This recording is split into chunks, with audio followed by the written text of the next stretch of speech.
Chapter 15 के अंदर हमें यहाँ पर कुछ टेक्निक्स बताई गई हैं जो कि बहुत ज़रूरी हैं।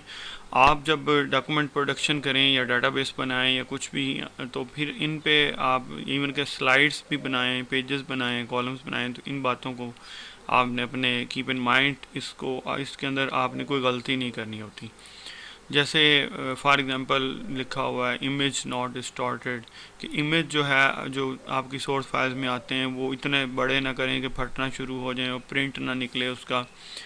तो ये देखें, ये सारी बातों को हमने डिस्कस करना है इस वीडियो में। स्पेशली विडो और ऑर्फन की बात करेंगे। तो correct application styles number 1। Number 2, आपकी मार्जिन सेटिंग बिल्कुल एक्यूरेट होनी चाहिए।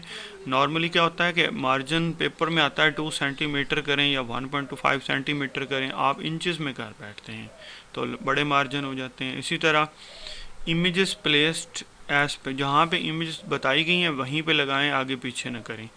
टेक्स्ट ड्राफ्ट जो है वो प्रॉपरली होना चाहिए। ऑब्जेक्ट की फिटिंग जो है वो boundary, with in the column, with in the side, यानी कि जब आप फाइनल प्रोडक्शन बना रहे हो अपनी डॉक्यूमेंट की, तो उसको एक दफ़ा ज़रूर चेक कर लें कि कहीं ऑकवर्ड तो नहीं लग रहा। आपको खुद ही महसूस हो जाएगा कि आपने गलती की हुई है। ऑब्जेक्ट्स नॉट ओवरलैपिंग, ओवरलैप नहीं करेंगे।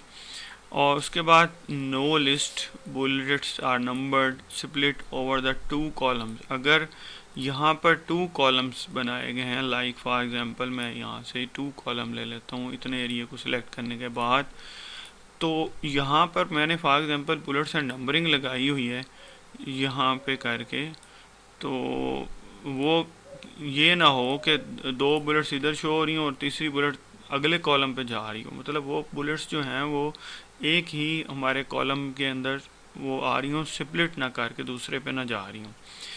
इसी तरह से no tables bullets numbering. Table जब आप बनाते हैं तो ये ना हो कि यहाँ पर आपने टेबल बनाया है इस जगह पे और आधा टेबल यहाँ पर शो हो रहा है और आधा टेबल अगले कॉलम में शो हो रहा है। देखें यहाँ पर मैंने टेबल बनाया तो कुछ पार्ट यहाँ पर आ रहे हैं, ठीक है, ये पूरे का पूरा यहाँ पर आ रहा है। अगर मैं इसको थोड़ा सा अगर ले जाता हूँ तो देखें ये टेबल अब जो है हाफ इधर आ गया। तो ये इस तरह की एरर्स जो हैं वो अलाउड नहीं है कैम्ब्रिज के पेपर के अंदर।